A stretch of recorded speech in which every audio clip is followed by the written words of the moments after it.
Hey guys, and welcome back to the channel. Today we're going to be going over how to replace the forward and reverse switch on your golf cart. This is a Ezgo Marathon golf cart. It's the same process on an Ezgo TXT.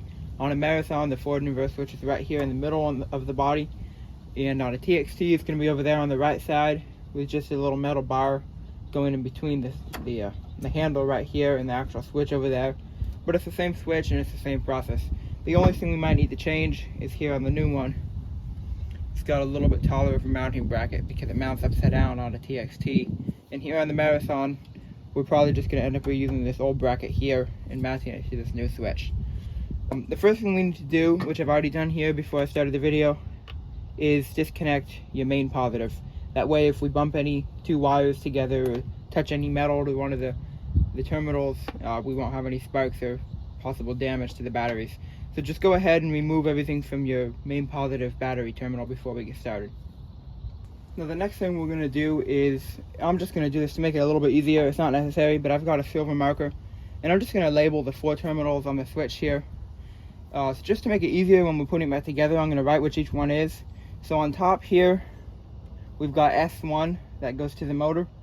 So I'm just going to make S1 right next to the switch. You can see there. On the right side we have A2. The bottom terminal goes to the battery positive, so I'm just going to make a B for battery. And the left side goes to the solenoid, so I'll just make an F for solenoid. Just so that when we're putting that together, it's a little easier, we don't have to retrace where everything goes. And the next thing we need to do is just take out this one Phillips head screw in the front, holding the handle onto the switch, and pull that off.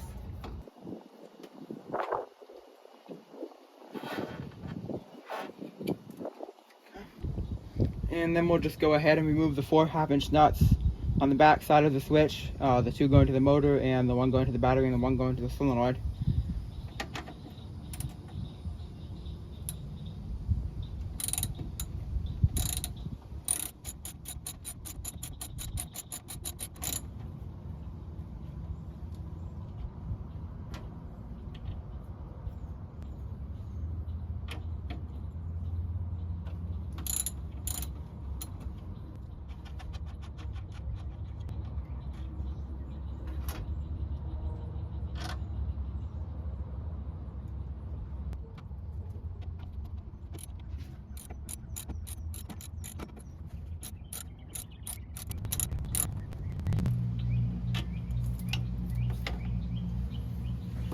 Alright, now that we've got those 4 removed, I'm going to go ahead and take out the 2 bolts that are holding on the actual switch, so we can go ahead and swap these little brackets here.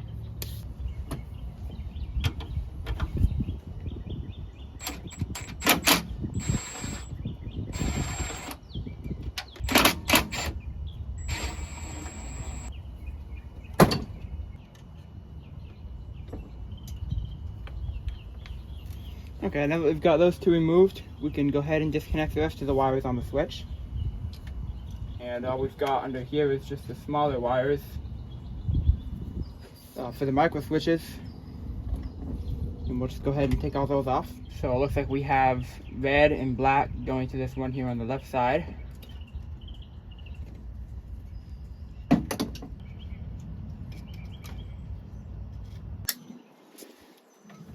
If you saw, some of the flathead screws were stripped out and I couldn't get a screwdriver to grip, so I just cut them and I'll crimp new terminals on when we put the new switch on. And the only other 2 wires that we have here are the little tiny black and red ones, and those are just for the backup beeper.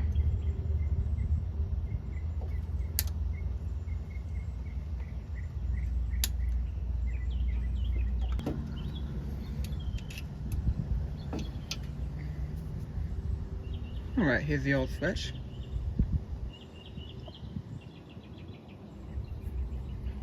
So I'll just go ahead and swap the brackets between these 2. They both just have 2 nuts on the sides. They're both mount the same way, it's just this one's a little bit shorter, so we can hang it under here. If we put this one here, it would just be in the way of other stuff, so I'm just going to go ahead and swap these 2 brackets. Alright, I'm ready to start putting this back together now. As you can see, I've got the old bracket installed on the new switch. As you can also see, I removed a lot of stuff from this new switch. I removed all of the micro switches and all the terminals and everything other than these 4 big terminals for the battery and the motor. And that's because this is a resistor cart, and I just made the wiring a lot easier. And I also removed, what really cleaned this up is when I removed the buzzer for the reverse and the half-speed reverse. I don't recommend getting rid of the half-speed reverse on your cart, but since this is a resistor cart, it only goes 10 to 12 miles an hour. I don't think that a half-speed reverse is necessary for me.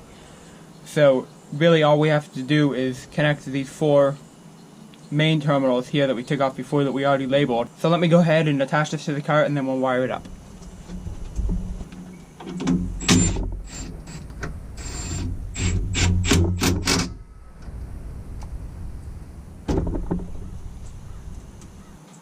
Alright, we've got that on. We can go ahead and put this little handle back.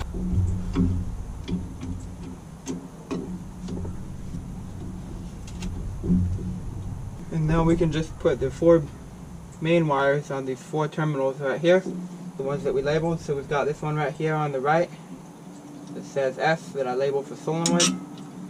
Probably that cable there. And up at the top we have S1, which is this motor cable right here. Right beneath it we have the other motor cable, A2.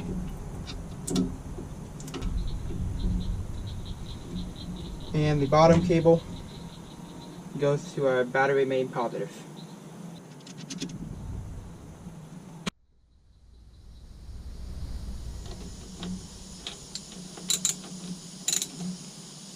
Alright, we can go ahead and tighten down our main battery positive here for the cart. And we've got everything connected. One thing that I did add, which I forgot to add on the video, was just this short wire right here. If you can see, it goes straight from the key switch to the main positive for the whole cart. So that gives power to the key switch. Got it in neutral. I can hear the solenoid clicking, so we'll put it in gear and give it a try, make sure everything works and nothing heats up.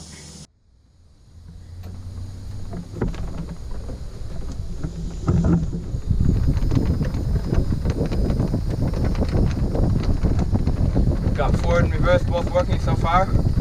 I'll just take it a few feet down the road and then stop and check for any warm cables.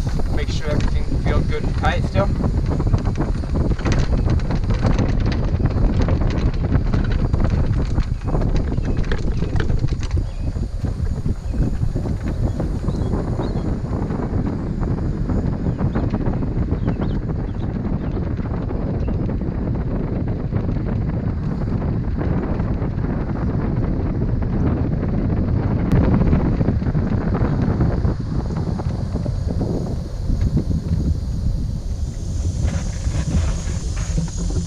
Stop and check all the cables.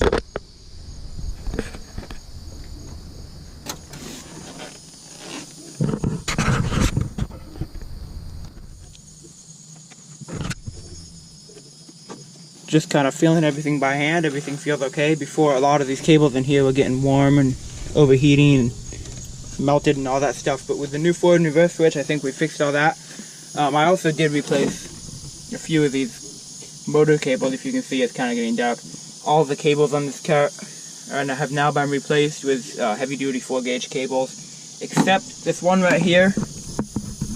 You can see going from the forward and reverse switch to the main positive, which is the cable that gives power to the whole cart. So we're definitely going to replace that one before we go much farther. But for now we can see that everything does work. I hope this video was helpful to you, and if it was, hit that like button, and if you would subscribe, that's what really helps me out the most. And then you'll be updated when I post more videos about golf carts and tractors and other things like that. Alright, thanks for watching.